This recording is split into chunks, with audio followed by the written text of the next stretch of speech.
우리에게 잘 알려져 있는 선지자들은 구약 성경의 선지서를 기록한 저자들입니다. 이사야, 예레미야, 에스겔, 호세야, 하박국, 미가 선지자들이 바로 그들입니다. 이들은 모두 이스라엘이 아수르 제국과 바벨론 제국에게 멸망당하기 전에 이스라엘 백성들을 일깨우기 위해 하나님께서 보내셨던 선지자들이었습니다. 그런데 비록 선지서라는 이 책을 남기지는 않았지만 그들의 활동에 대해 성경에 매우 자세히 기록되어 있는 또 다른 선지자들이 두 명 있습니다. 바로 엘리야 선지자와 엘리사 선지자입니다. 이 두 선지자의 글은 우리에게 전해지지 않지만 이들의 사역에 관해서는 열왕기 상하서에 잘 기록되어 있습니다. 엘리야 선지자에 관해서는 열왕기상 17장부터 열왕기하 2장까지 기록되어 있고 엘리사 선지자에 관해서는 열왕기하 2장에서부터 13장까지 기록되어 있습니다. 상당히 많은 분량이 이제 이들에 대한 기록인 것이지요.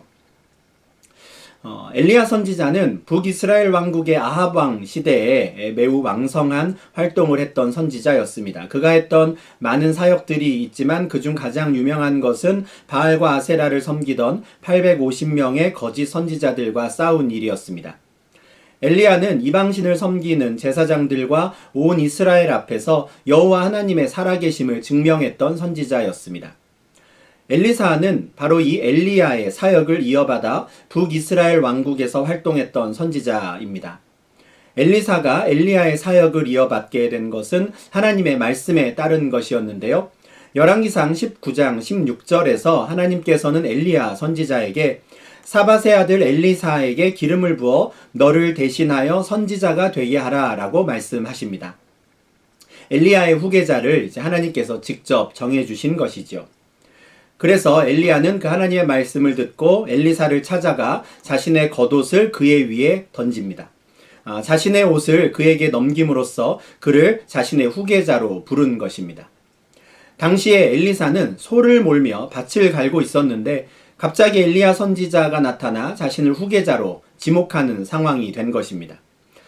굉장히 당황스러운 일이었겠지만 엘리사는 그 부르심에 순종합니다. 그리고 그날부터 엘리야를 따르며 수종듭니다.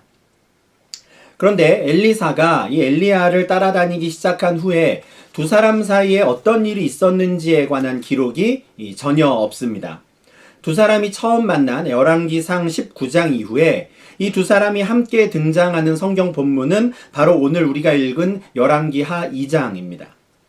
말씀을 읽으며 내용을 한번 보셔서 아시겠지만 이 본문은 엘리야와 엘리사 이 두 사람이 이별할 때 있었던 사건에 관한 기록입니다. 엘리야와 엘리사 이 두 사람이 함께 등장하는 성경 본문이 두 곳밖에 없는데 두 선지자들이 처음 만났을 때와 이제 헤어질 때에 관한 내용만 전하고 있는 것입니다. 두 선지자가 각각 얼마나 위대한 사역들을 했는가를 생각하면 이 두 사람이 함께 있을 때 무슨 일이 있었을까에 대한 이 기록이 없다는 점이 참 아쉽습니다.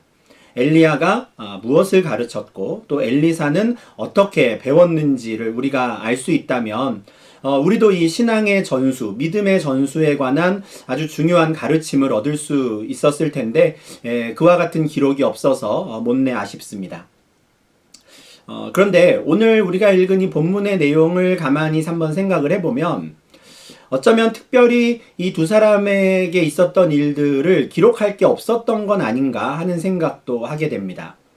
두 사람 사이에 많은 일들이 있었고 많은 것을 가르치고 많은 것을 배웠음에도 일부러 그 내용을 감춘 것이 아니라 기록할 내용 자체가 별로 없었던 건 아닌가 하는 것이죠. 제가 왜 이런 생각을 하는지에 대해서는 일단 이 본문의 내용을 한번 살펴본 후에 다시 말씀드리겠습니다. 열왕기하 2장은 매우 특이한 말씀으로 시작합니다. 여호와께서 회오리 바람으로 엘리야를 하늘로 올리고자 하실 때 엘리야가 엘리사와 더불어 길갈에서 나가더니 회오리 바람은 하나님께서 어떤 일을 행하실 때 나타나는 여러 현상들 중에 하나입니다. 여호와께서 이 회오리 바람으로 엘리야를 하늘로 올리신다는 것은 하나님께서 직접 그를 데리러 오신다라는 뜻입니다. 하나님께서는 이 엘리야 선지자가 죽기 전에 일찌감치 그를 하늘로 데려가고자 하셨습니다. 이 땅에서 죽음을 맞이하지 않고 하늘나라로 바로 올라간 사람이 아주 오래전에 한 명 있기는 했습니다. 창세기 5장 24절에 나오는 에녹이라는 사람이지요. 에녹은 하나님과 동행하는 사람이었는데 하나님께서 그를 데려가셔서 그가 더 이상 세상에 남아있지 않다라고 말씀합니다. 근데 하나님께서는 그 엘리야 선지자도 에녹처럼 그가 죽기 전에 하늘로 데려가시고자 하셨습니다. 엘리야도 자기 자신이 이 땅에서 죽음을 맞지 않고 곧장 하늘로 올라갈 것을 알았습니다. 하나님께서 어떤 방법인지는 우리가 알 수 없으나 그에게 당신의 계획을 알려주신 것이지요. 그 말을 처음 들었을 때 엘리야로서는 정말 감격스럽고 또 영광스럽게 느꼈을 것 같습니다. 앞으로 자신에게 일어날 일에 대해 이제 알게 된 엘리야는 그동안 머물고 있던 길갈이라는 성읍을 떠나서 베델로 향합니다. 베델에는 선지자의 제자들이 있었기 때문입니다. 엘리야는 하나님께서 자신을 하늘로 올리시기 전에 마지막으로 자신의 제자들을 만나고 싶었던 것 같습니다. 그런데 2절을 보면 엘리야는 그동안 함께 있던 엘리사에게 너는 여기 머물라 라고 말합니다. 아마도 이 마지막 여행은 혼자서 조용히 다녀오고 싶었던 것 같습니다. 그러나 이 엘리사가 엘리야의 말을 듣지 않습니다. 그는 내가 당신을 떠나지 아니하겠나이다 라고 아주 단호히 말합니다. 더구나 여호와께서 살아계심과 엘리야의 영혼이 살아있음을 두고 맹세까지 합니다. 분명 엘리사도 이번 여행이 엘리야와 함께 할 수 있는 마지막 여행인 것을 알았습니다. 그래서 그는 끝까지 엘리야의 곁을 지키겠다는 뜻을 분명히 밝힌 것입니다. 엘리사가 이렇게까지 말하니 엘리야로서도 어쩔 수 없습니다. 그래서 두 사람은 이제 함께 길갈을 떠나 베델로 갑니다. 베델에 있는 제자들에게도 하나님께서 이제 곧 엘리야 선지자를 하늘로 올리실 것이라는 소식은 놀라운 것이었습니다. 상상도 못한 일이었지요. 그들은 엘리사에게도 그 사실에 대해 알고 있는지 다시 한번 확인하는데 엘리사는 그저 나도 또한 아노니 너희는 잠잠하라 라고 말할 뿐입니다. 베델에서 제자들을 만난 엘리야는 이제 여리고로 가고자 합니다. 그곳에도 선지자의 제자들이 있었기 때문입니다. 그런데 이번에도 엘리야는 엘리사를 두고 혼자 가고 싶어 합니다. 그런데 엘리사도 이번에 똑같은 맹세를 하죠. 그리고 끝까지 엘리야를 따라가며 그와 동행합니다. 여리고에 도착해서 그들에게도 앞으로 엘리야에게 일어날 소식을 전했을 때 여리고에 있는 제자들도 크게 놀랍니다. 그들도 다시 또 엘리에사를 찾아와서 당신도 그 사실을 알고 있느냐 묻지요. 똑같은 일이 베델과 여리고에서 정확하게 똑같이 반복이 됩니다. 이번에도 엘리사는 나도 아노니 너희는 잠잠하라 라고 대답합니다. 베델과 여리고에 있는 그 제자들과 마지막 인사를 다 나눈 후에 엘리야는 이제 요단으로 가려고 합니다. 6절에 있는 이 요단이라는 지역은 요단강 동쪽 지역을 가리킵니다. 그곳은 모세가 가나안 땅을 바라보며 죽음을 맞이했던 곳이기도 했습니다. 엘리야는 바로 그곳에서 하나님께서 자신을 하늘로 들러 올려 가실 것이라는 사실을 알았습니다. 그래서 이번에는 진짜 정말로 혼자 요단으로 건너가려고 합니다. 그런데 엘리사는 이번에도 그를 떠나지 않습니다. 그는 끝까지 엘리야를 따라갑니다. 엘리야 선지자의 마지막을 보기 위해서 여리고에 있던 그 선지자의 제자들 중에 50명이 요단 강가까지 따라오기는 했습니다. 그러나 그들은 요단강을 건너 끝까지 엘리야를 따라갈 생각은 하지 않습니다. 반면에 엘리사는 말 그대로 끝까지 엘리야를 따라가고 그의 곁을 지킵니다. 8절에는 엘리야가 보여준 마지막 기적이 나오는데 그가 겉옷을 가지고 둘둘 말아서 요단 강물을 칩니다. 그랬더니 물이 이리저리 갈라져서 마른 땅이 드러났고 엘리야와 엘리사는 마른 땅을 밟고 강을 건널 수 있었습니다. 이 요단강의 물이 흩어져서 마른 땅을 밟고 건넜다 하면 떠오르는 장면이 있으실 겁니다. 여호수아가 이끄는 이스라엘 백성들이 가나안 땅에 처음 들어갈 때의 상황을 연상시키죠. 여호와의 언약궤를 맨 제사장들의 발이 요단 강물에 닿았을 때 위에서부터 흘러내리던 물이 끊어졌습니다. 그리고 이스라엘 백성들은 마른 땅을 밟고 가나안 땅으로 들어갈 수 있었습니다. 그러고 보면 그때 이스라엘 백성들이 처음으로 밟았던 땅이 여리고성 인근 지역이었습니다. 그리고 첫 전쟁을 여리고성에서 하지요. 근데 엘리야가 지금 요단을 건너기 전에 마지막으로 들렀던 성읍도 여리고였으니 어쩌면 이 여호수아가 백성들을 이끌고 건넜던 요단강 지역과 지금 엘리야가 엘리사와 함께 강을 건넜던 지역이 같은 곳일 수도 있겠습니다.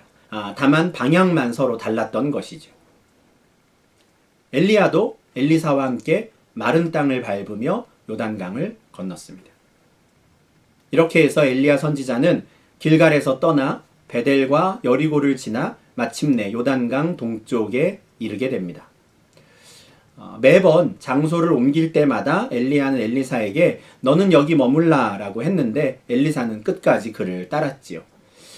엘리야가 겉옷으로 요단 강물을 이리저리 치며 마른 땅으로 건널 때 그도 함께 건넜습니다. 이제 정말 마지막 순간이 되었습니다. 그리고 그때서야 엘리야는 엘리사에게 나를 내게서 데려감을 당하기 전에 내가 너에게 어떻게 할지를 구하라 라고 말합니다. 끝까지 자신을 따라온 엘리사가 마지막으로 자신에게 원하는 게 무엇인지 물은 것입니다. 이에 대해 엘리사는 당신의 성령이 하시는 역사가 갑절이나 내게 있게 하소서라고 대답합니다.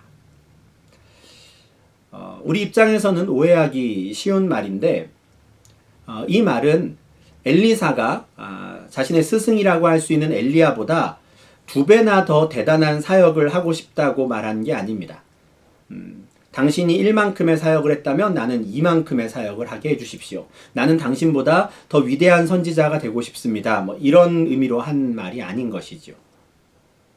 엘리사는 그동안 엘리야 곁에서 지켜보았던 그의 모든 사역은 그와 함께 하신 성령께서 하시는 사역임을 알았습니다. 그래서 그는 엘리야와 함께 하신 성령께서 앞으로는 자신과 함께 하시기를 바란 것입니다.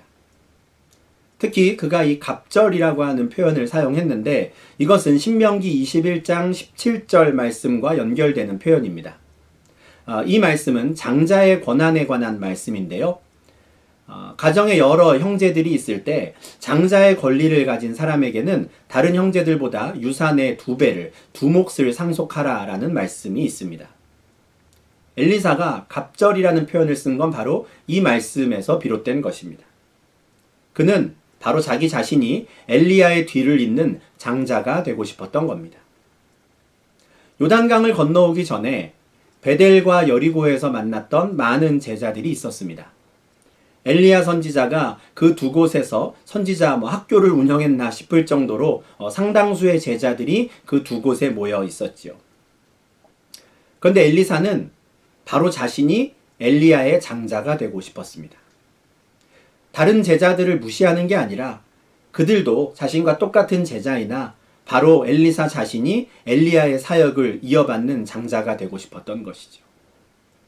그래서 마지막으로 엘리야의 성령이 하시는 역사가 갑절이나 나에게 있게 해달라라고 간구한 것입니다. 이것이 바로 스승과 헤어지기 전에 그가 바랬던 마지막 소원이었습니다. 어쩌면 엘리사는 바로 이 말을 하고 싶어서 그의 만류에도 불구하고 끝까지 그의 곁에 붙어 있었는지도 모릅니다. 스승인 엘리야가 너는 무엇을 원하느냐라고 물었을 때 바로 이 말을 하기 위해서 그 기회를 잡기 위해서 끝까지 그의 곁에 있었던 것이죠. 그러나 엘리야라고 해도 자기 마음대로 성령을 엘리사에게 줄 수는 없었습니다.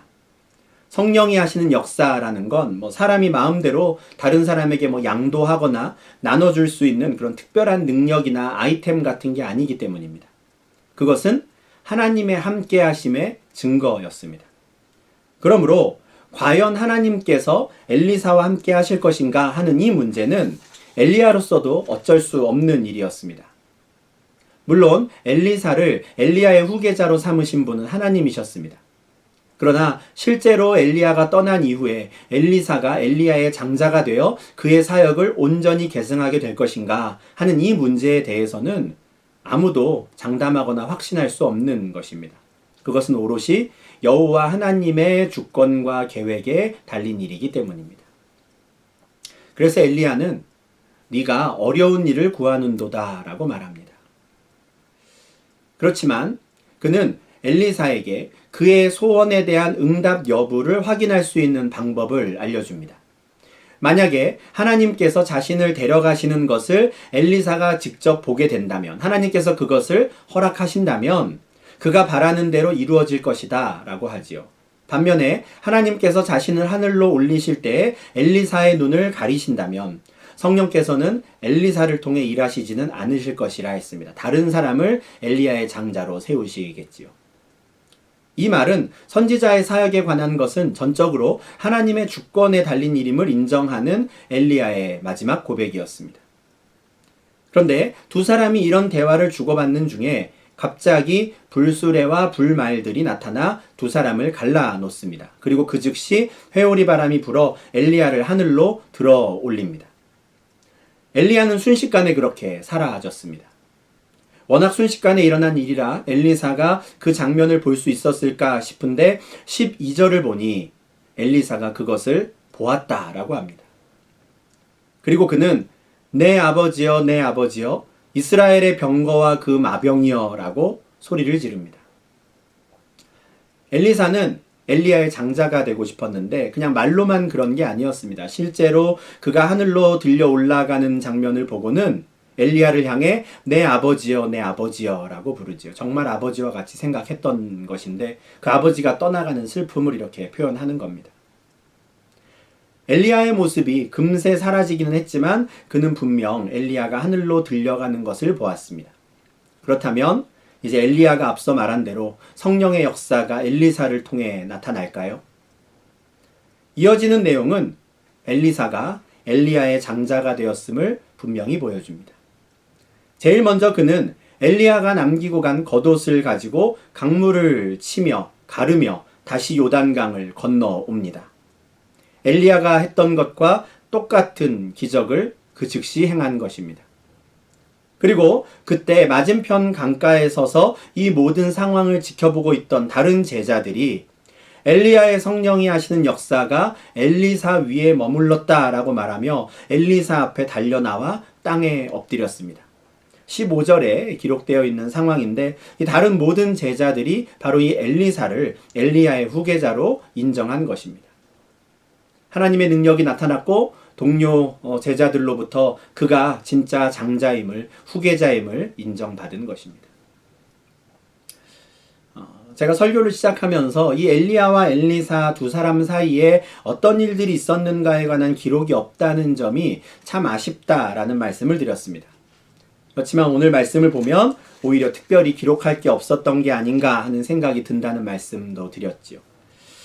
제가 이런 말씀을 드린 이유는 우리가 열왕기하 2장에서 보게 되는 엘리야 선지자의 태도 때문입니다. 비록 이 한 본문을 가지고 모든 것을 판단할 수는 없겠지만 일단 이 본문에 나오는 엘리야를 보면 그는 그리 자상한 스승은 아니었던 것 같습니다. 엘리야가 먼저 엘리사를 찾아가서 그에게 겉옷을 던지고 후계자로 삼은 것은 사실이지만 그를 택한 것은 엘리야가 아니라 하나님이었습니다.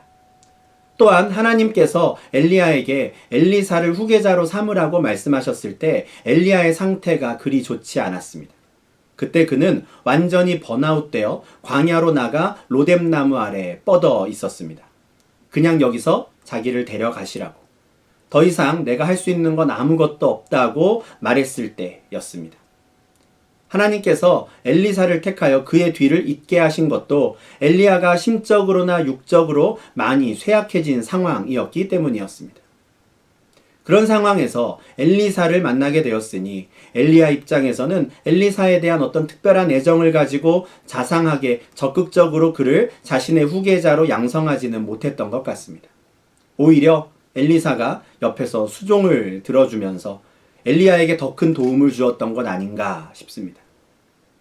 만약 엘리야가 진심으로 엘리사를 자신의 후계자로 생각했다면 마지막 여정에도 당연히 그를 데리고 다녔을 겁니다. 특히 베델과 여리고의 제자들을 만나러 갈 때에 엘리사를 데리고 가서 자기가 떠나면 엘리사가 그들의 리더가 될 것이라고 말해 주었을 겁니다. 모세가 떠나기 전에 여호수아에게 기름 부음으로 공식적으로 차기 지도자를 미리 세웠던 것처럼 말입니다. 그러나 엘리야는 그렇게 하지 않았습니다. 그는 오히려 제자들을 만나러 갈 때마다 엘리사를 두고 혼자 가려고 했습니다. 이런 엘리야의 태도를 생각하면 오늘 본문에서 두드러지게 부각되는 것은 오히려 엘리사의 열정입니다. 집념이라고도 할 수 있을 만큼 그는 끝까지 엘리야를 따라다니며 그의 곁을 지킵니다. 엘리사가 그의 스승의 마지막이 가까웠다는 것을 다른 제자들보다 미리 알았다고 해도 그가 보여준 열정은 아무나 보여줄 수 있는 것은 아니었습니다. 실제로 베델과 여리고의 제자들은 엘리야가 하늘로 들려 올라갈 것이라는 사실을 알고 난 후에도 별다른 반응을 보이지 않습니다. 그나마 가장 적극적인 반응을 보인 사람들이 한 50명 있었지만 그들도 요단 강가까지만 엘리야를 배웅할 뿐이었습니다. 끝까지 그의 곁을 지키며 그와 함께 요단강을 건너간 것은 엘리사뿐이었지요. 그리고 그는 엘리야가 회오리 바람에 들려 올라가는 모습까지 지켜보았습니다. 엘리사는 다른 제자들에 비해서 어떤 탁월한 능력을 가진 사람은 아니었을지 모릅니다. 그러나 엘리사에게는 성령이 하시는 역사가 자신을 통해 드러나기를 바란다는 간절하고도 분명한 소망이 있었습니다. 이것이 엘리사와 다른 제자들의 차이였습니다. 이 소망은 스승 엘리야가 하늘로 들려 올라갈 것이라는 사실을 들었을 때 엘리사에게 간절히 생긴 것이 아닌가 싶습니다. 그 이전부터 내가 이 사람의 일을 이어받으면 좋겠다라고 생각은 했겠지만 또 그럴 것이라고 기대도 했겠지만 정말 그것이 그의 간절한 소망이 된 것은 이제 진짜 엘리야가 하늘로 올라갈 것이라는 소식을 들었을 때, 그 말을 들었을 때가 아닐까 싶습니다. 이 위대한 선지자가 떠나면 과연 누가 이 무너져가는 이스라엘 왕국을 붙잡을 것인가? 이 위대한 선지자가 떠나면 여호와의 말씀을 떠나 이제는 자기 소견에 좋은 대로 마음껏 살아가는 이 이스라엘 백성들을 과연 누가 일깨울 것인가? 이에 대한 고민이 있었던 것 같고 그에 대한 부담을 느꼈던 것 같습니다. 그리고 내가 바로 그런 사람이 될 수 있으면 좋겠다라는 간절한 소망이 생긴 것이죠. 당신의 성령이 하시는 그 역사가 갑절이나 내게 있게 하소서라고 엘리사가 마지막으로 엘리야에게 했던 이 말은 이와 같은 그의 소망의 표현이었습니다. 12절에서 엘리사가 보이는 반응도 이런 맥락에서 생각할 때 더 잘 이해할 수 있습니다. 그는 엘리야를 내 아버지여 라고 부르는데요. 이어서 그는 이스라엘의 병거와 그 마병이여 라고 부릅니다. 그는 엘리야가 이스라엘을 지키는 군대와 같은 사람이었다고 생각하고 있었습니다. 엘리야가 있으니 그래도 이스라엘이 이만큼 버티고 있다고 생각하는 것이죠. 그런데 이제 그가 떠났습니다. 더 이상 이스라엘을 지킬 병거와 마병이 없는 것이죠. 그것에 대한 두려움, 한탄이 이렇게 외침으로 나온 것입니다. 그 절망과 애통함으로 그는 자기 자신의 옷을 잡아 찢습니다. 그리고 이제 그는 엘리야의 겉옷을 붙잡지요. 이제는 자기 자신이 이스라엘의 병거와 마병이 되고자 한 것입니다. 그동안 하나님께서 엘리야를 성령의 역사를 드러내는 도구로 사용하셨다면 이제 자기 자신을 그렇게 사용해 주시기를 바란 것입니다. 그리고 그때부터 실제로 하나님께서는 그를 통해 성령의 역사를 드러내시기 시작합니다. 오늘 본문에 관한 이 주석을 참고하며 살펴보는 중에 이와 같은 상황, 엘리사의 모습을 아주 잘 설명한 내용이 있어서 가져와 봤는데요. 이 부분은 제가 그대로 인용해서 들려드리겠습니다. 영적 지식이 반드시 영적 행동을 낳는 것은 아니다. 선지자의 제자들도 엘리야의 승천이 가까웠음을 알았다. 그러나 그들은 그 사실을 그냥 제3자의 입장에서 바라보려 했다. 그들은 멀찍이 떨어져서 엘리야와 엘리사를 관찰했다. 그것이 그에 대한 에티켓이요 프라이버시를 존중해 주는 것이라고 생각했다. 그래야 엘리트다운 행동이고 쿨한 행동이라고 생각했다. 하지만 엘리사는 달랐다. 스승의 마지막 길을 존중해 주는 에티켓도 프라이버시도 다 중요하지만 엘리사에겐 그보다 더 강한 어떤 절박감이 있었다. 이런 설명입니다. 저는 개인적으로 굉장히 공감이 되는 설명이어서 이렇게 그대로 말씀을 드렸는데 어떠신지 모르겠습니다. 우리에게도 이 엘리사와 같은 이 절박함이 있으면 좋겠습니다. 거룩한 열정이 있으면 좋겠습니다. 하나님 나라를 향한 열정과 열망으로 인해 우리의 마음이, 우리의 심장이 뜨겁게 뛰는 그 경험을 할 수 있으면 참 좋겠습니다. 하나님의 백성들이 하나님의 말씀을 듣지 않고 오히려 무시하며 자기 소견에 좋은 대로 살아가는 이 세상을, 이 시대를 바라보며 우리를 통해 성령이 하시는 역사가 갑절로 드러나기를 간절히 바라는 그 절박함이 우리에게도 있기를 간절히 바랍니다. 매너를 지키고 에티켓을 지키는 것도 좋지만 때로는 투박하게 우리의 심장이 뛰는 대로 온 몸과 정성을 다하여 여호와 하나님만을 위해 헌신할 수 있는 주의 백성들이 될 수 있기를 바랍니다. 이것은 사람의 힘으로 할 수 있는 건 아닙니다. 누군가에게 배워서 할 수 있는 것도 아닙니다. 엘리야가 말한 대로 이것은 어려운 일을 구하는 것일지도 모릅니다. 그러나 성령께서 우리에게 임하셔서 우리의 마음을 뜨겁게 하실 때 우리도 이와 같은 열망과 열정을 가질 수 있으리라 믿습니다.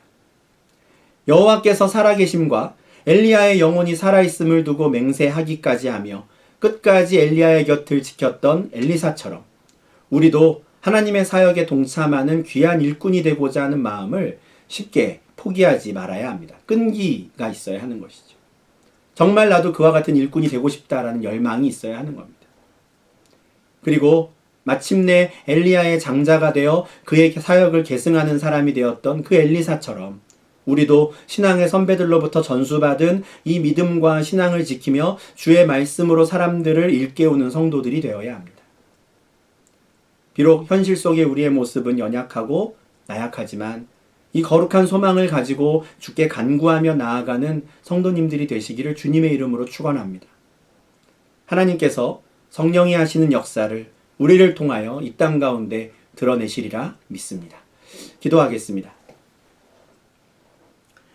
하나님 아버지 감사합니다. 이 말씀을 통하여 하나님 나라를 향한 간절함, 절박함, 또 열망을 갖게 하시니 주님 감사를 드립니다.